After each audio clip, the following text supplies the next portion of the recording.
les entretiens du marquis, bonjour à tous. Délestage, les ministres millionnaires disent aux Français, faites des efforts, les gueux. Avant de traiter cette information, je voulais remercier tous ceux qui m'écrivent. Je reçois ce sont maintenant des avalanches de messages. Je ne peux pas évidemment répondre à tout le monde, mais merci à vous. Et puis tous ceux qui financent ma chaîne avec des super thanks, merci, merci. Si j'ai oublié de vous répondre, j'en suis vraiment désolé, mais vos messages sont noyés parmi tant d'autres, mais je vais essayer évidemment de les retrouver.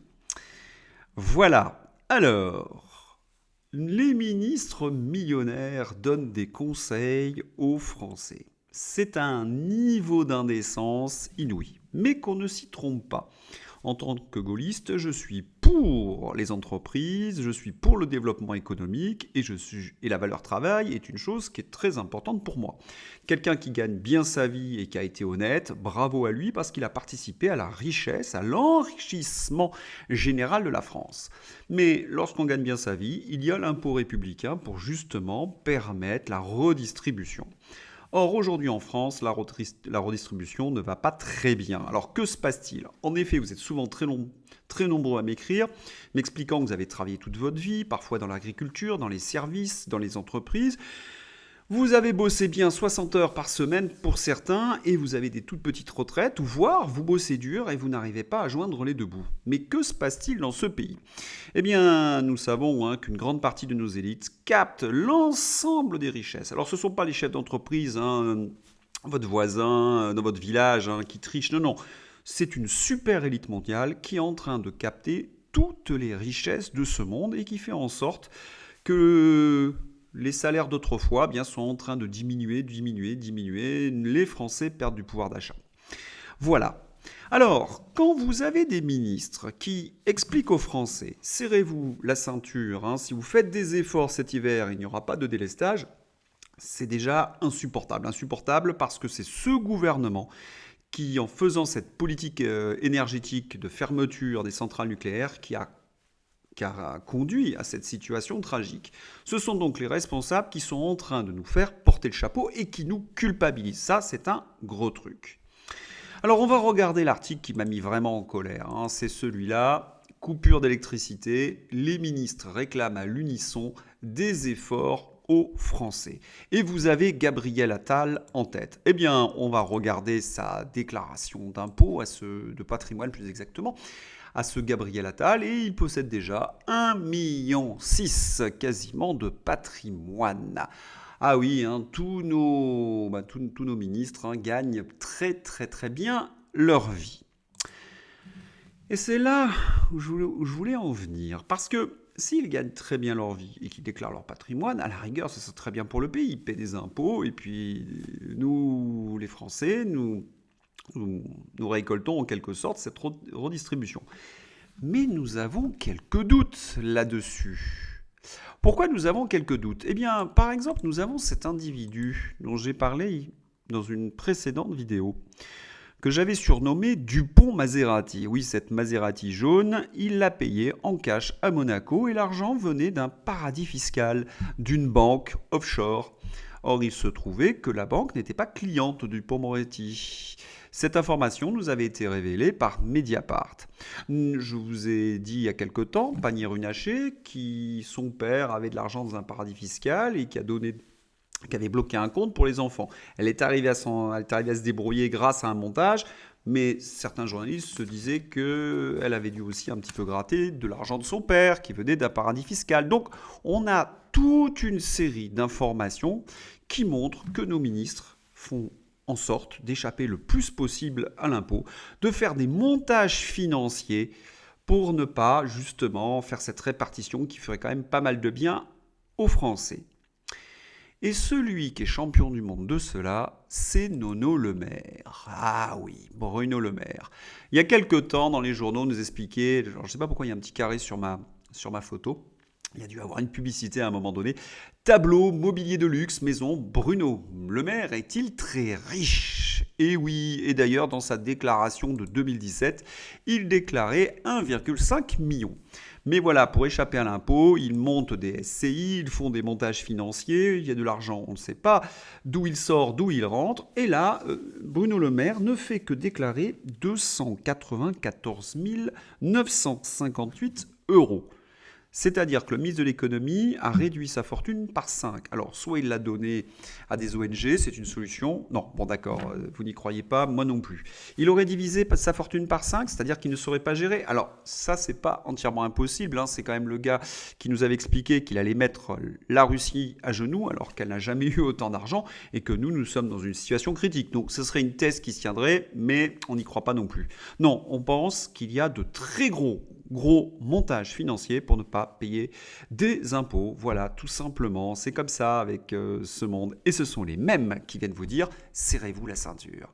Alors, on a envie évidemment de hurler face à ce type de personnage. Il y a une personne dont je n'ai pas parlé, c'est Emmanuel Macron. On se souvient aussi que sa déclaration de patrimoine avait suscité bien des interrogations, et notamment du groupe contre la corruption Anticor. Et il avait menti, Emmanuel Macron, devant les journalistes en expliquant qu'il avait dû rembourser un prêt. C'est pour cette raison que ces bonus de chez Rothschild n'apparaissaient pas dans sa déclaration de patrimoine. On avait su après que non, c'est pas ces bonus de Rothschild qui avaient remboursé le prêt de sa maison, mais tout simplement la vente. Donc il avait menti, et vous savez, si vous avez regardé mes vidéos, qu'il y a en plus un fort soupçon d'un compte offshore. Ce sont ces gens-là qui se gaffent comme des cochons, qui vous explique « serrez-vous la ceinture ». Et c'est là, évidemment, où on se sent très mal. Si on est pour que tous les petits patrons, les patrons soient récompensés de leurs efforts parce qu'ils créent du travail et de la richesse, mais on sait qu'à un certain niveau de fortune, il faut payer des impôts pour la répartition. Eh bien, ces gens-là font en sorte d'échapper à la fraternité nationale, à la répartition nationale. C'est dégoûtant. Mais il y a certainement pire, c'est qu'on apprend que la France est toujours classée pour un pays occidental, hein, je crois que nous sommes la 21e place dans les pays touchés par la corruption. Et on sait qu'Emmanuel Macron, qui s'était fait élire « Oh là là, je vais lutter contre la corruption », a fait exactement l'inverse. Mais nous avons appris quelque chose d'absolument hallucinant. Regardez ça, la Cour a détruit en un jour le résultat d'années de travail. Stupeur dans la société civile après une décision judiciaire sur la transparence financière. La Cour de justice de l'Union européenne a jugé illégale la mise à disposition du public de registres des bénéficiaires effectifs des sociétés. Ces registres étaient pourtant devenus un outil majeur dans la lutte contre le crime financier. Et même mieux, la Cour a détruit en un jour le résultat d'années de travail, notamment de la part de la société civile qui a été à l'origine de cette bataille pour la transparence, se désole Delia Ferrara Rubio, présidente de Transparency International, c'est elle qui nous a classés en 21e position d'ailleurs. C'est le plus beau cadeau que la Cour pouvait faire au crime organisé. N'oubliez pas qu'il y a les Paradise Papers, qu'il y a des gens qui enquêtent, donc s'ils ne peuvent plus avoir accès à ces registres, ils ne pourront plus rien faire. Elle n'a probablement pas assez pris la mesure des conséquences d'une telle décision en matière de recul dans la lutte anti-blanchiment. La transparence des registres de bénéficiaires était l'une des mesures phares de la 5e directive européenne anti-blanchiment 2018, votée dans un contexte de scandale, je vous en avais parlé, financier à répétition, à l'image des Panama Papers, ouvert progressivement au public depuis 2021, dans les différents États de l'Union européenne, ces registres répertorient les ayants droit réels des sociétés, compliquant la dissimulation des fraudeurs et des réseaux criminels derrière des prête-noms et des sociétés écrans.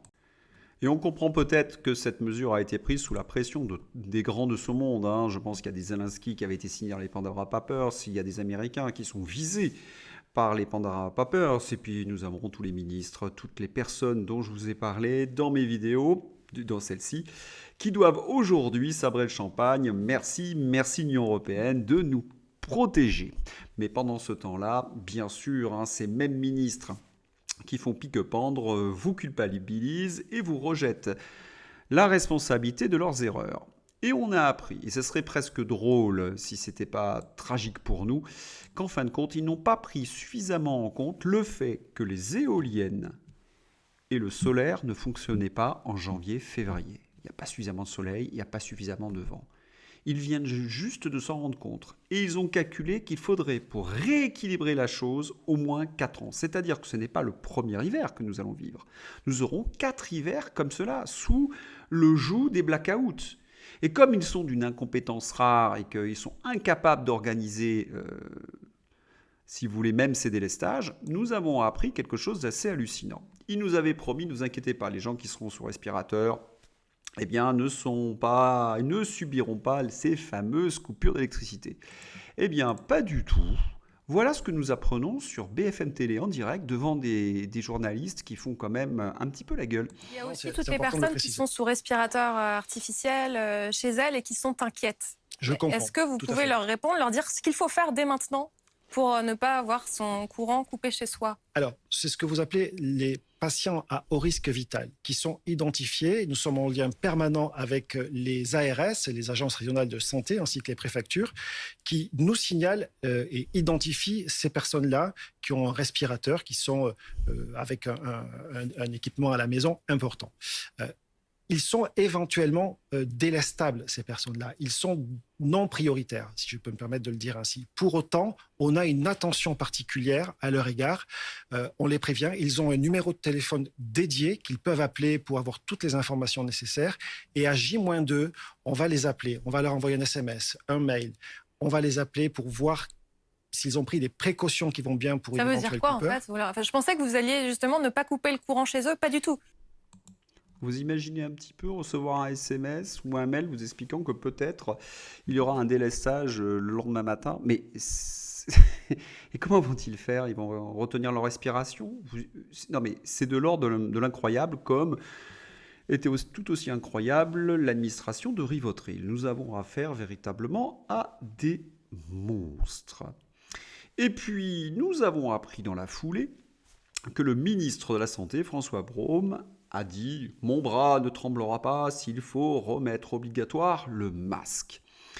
Alors, est-ce que c'est une question sanitaire de mettre le masque ou une question politique? Moi, il me semble qu'il faut demander à un spécialiste, un ancien ministre par exemple. Allez, écoutons-le, c'est assez amusant. Savoir s'il y avait une corrélation entre le fait qu'on ait levé des restrictions et le rebond épidémique, je vous dirais, regardez l'Allemagne, regardez l'Italie, ils connaissent un rebond épidémique alors qu'ils ont maintenu le pass sanitaire et parfois le pass vaccinal, qu'ils ont maintenu le port de masque dans les lieux fermés. En Italie, c'est même le FFP2 qui est obligatoire dans les commerces, et ils ont le même rebond que nous. Effectivement, ça va monter pendant 10-15 jours, probablement, jusqu'à la fin mars. On devrait pouvoir atteindre, on risque d'atteindre 120-150 000 contaminations. Et oui, en fonction des événements, Olivier Véran et Emmanuel Macron changent de discours. C'est un jour oui, un jour non. On comprend bien que leurs prises de position ne sont pas dues à des questions sanitaires, mais essentiellement à des éléments politiques. Il n'y a plus rien de sanitaire là-dedans, il y a juste un gouvernement qui essaie de mettre la pression pour se disculper. Si l'épidémie se développe, c'est parce que les Français n'ont pas mis de masque. Toujours ce travail de culpabilisation. Alors dans le dossier des soignants non vaccinés, suspendu avance. J'ai vu quelque chose qui m'a assez intrigué, c'est Gérard Kierzek qui dit cette chose, on a envie de dire bravo à Gérard Kierzek. Ils ont jugé en leur âme et conscience que la balance bénéfice-risque pour eux, il parle des soignants suspendus, n'était pas en faveur de la vaccination et la science leur a donné raison. On se dit, très bien, Gérard Kierzek. Et en plus, il ajoute, il faut absolument réintégrer, c'est une question véritablement de morale, nous n'avons pas à faire subir à ces gens nos propres erreurs. Bravo Gérald Kierzek. Il y a juste une petite chose qui me gêne dans son discours, c'est qu'il nous explique qu'Emmanuel Macron est très soucieux de ce dossier et qu'il le suit de près. Gérald Kierzek, c'était le gentil flic d'Emmanuel Macron, celui qui nous expliquait qu'il ne fallait pas trop de masques, que voilà, il fallait libérer les non-vaccinés. Et généralement, quand il parlait, nous avions ce genre de mesures. Vous comprenez ce qui est en train de se passer? Le gouvernement est en train plus ou moins d'accuser ceux que je vais nommer les mauvais médecins. Voilà, ils sont en train de changer, ils ont fait jouer les mauvais médecins, et puis maintenant c'est Gérald Kierzek qui arrive. Mais la seule bonne nouvelle dans tout cela, c'est que certainement les soignants suspendus vont être réintégrés. De toute façon, la France ne peut pas faire autrement, elle est seule au monde. Dans d'autres pays, les choses sont encore mieux qu'en France. En effet, en Allemagne, de ce journal célèbre allemand, le Berliner Zeitung. Je m'excuse encore une fois pour mon accent, je ne suis pas germanophone. Eh bien, nous trouvons cet article, l'EDA devrait s'excuser auprès des non-vaccinés. Il est temps d'avoir un dialogue sur l'injustice qui a été faite aux critiques des mesures Corona. La prochaine partie de notre série des débats Corona. Et on a appris même en Australie que certains des sénateurs sont en train de pointer du doigt les services gouvernementaux, notamment d'avoir menti sur les chiffres réels des effets secondaires. Un peu partout dans le monde, les ministres, les dirigeants qui ont mis en place ces politiques de restriction, de confinement, sont pointés du doigt par les oppositions, par les journalistes, par les associations. Et cela arrive même au Parlement européen, puisque nous avons appris qu'Albert Bourla était dans le collimateur. Une nouvelle fois, il a refusé de témoigner devant la commission spéciale Covid du Parlement européen. Certains députés européens veulent prendre des mesures très dures envers Pfizer. Eh bien, c'est une excellente nouvelle parce que Macron, qui avait envie de réutiliser la terreur Covid, il va en être empêché en quelque sorte par l'actualité mondiale. Et c'est très bon pour nous. Puisque je parle d'Emmanuel Macron, je voulais quand même aussi dire que ce type-là passe son temps à nous diviser. C'est d'ailleurs le seul moyen qui lui reste pour rester au pouvoir. Monter les Français les uns contre les autres. Son moyen, instrumentaliser notre passé, instrumentaliser l'histoire. Il vient de stigmatiser une grande partie des patriotes dont l'arbre généalogique, en fin de compte, les racines, sont le gaullisme, c'est-à-dire la résistance. C'est-à-dire ceux dont les parents ont résisté sont accusés de collaboration. Et par qui ? Généralement, quand on fouille un petit peu sur les gens qui nous donnent des leçons de résistance, on s'aperçoit que maman, grand-mère, suçait du casque à pointe à la commandanture et faisait Siegfried Folie, et que monsieur faisait du marché noir. Ça devient strictement insupportable, cette inversion accusatoire. Il accuse en effet Éric Zemmour d'être un héritier de la collaboration. Non, là, c'est trop. Il y a tellement de gaullistes derrière Éric Zemmour, et puis Éric Zemmour se réclame de ce mouvement, que c'est insupportable. Ce n'est qu'un moyen, en effet, de diviser les Français. Eh bien, on va laisser parler le patron de Valeurs Actuelles, et il nous explique parfaitement cela. Il y a quelque chose qui me fascine chez lui. Je suis absolument d'accord avec vous sur le fait qu'il allume un incendie par jour. Georges disait tout à l'heure sur l'immigration, ça c'était hier. Aujourd'hui, il a fait la collaboration. Ouais. Et il y a quelque chose qui me fascine encore plus, c'est sa capacité à dire tout et son contraire en permanence. Ouais. Il y a 2 ou 3 ans, je sais plus, il était de ceux qui considéraient qu'on pouvait honorer le maréchal Pétain parce qu'il avait été un grand soldat et malgré ce qu'il avait fait pendant la Seconde Guerre mondiale. Ouais. À l'époque, il y a des gens de son gouvernement ou de sa majorité qui disaient que oui, il fallait comprendre, etc., qu'il y avait au moins un débat historique. Ouais. Ils sont capables de défendre tout et son contraire en permanence. Ouais. Et lui, par ailleurs, sur la mémoire, ça se fait l'incendiaire en permanence également. Le discours qu'il tient sur l'Algérie, le discours qu'il tient en Algérie sur l'Algérie vis-à-vis des autorités algériennes est scandaleux. Ouais. Et il tient le discours inverse au harki en France. Enfin, ce président ne sait pas du tout idéologiquement où il habite, c'est hyper dangereux. Oui, on a eu le Covid, on a eu les gilets jaunes, on a la guerre avec l'Ukraine. Il ne manquerait plus que Macron organise une guerre civile en France. Il en est capable, le bougre. Si vous avez aimé cette vidéo, n'hésitez pas à la liker, à la diffuser sur les réseaux sociaux. Et puis merci, nous sommes plus de 19 000. Ouais! Allez, à bientôt pour un nouvel entretien. Bye bye!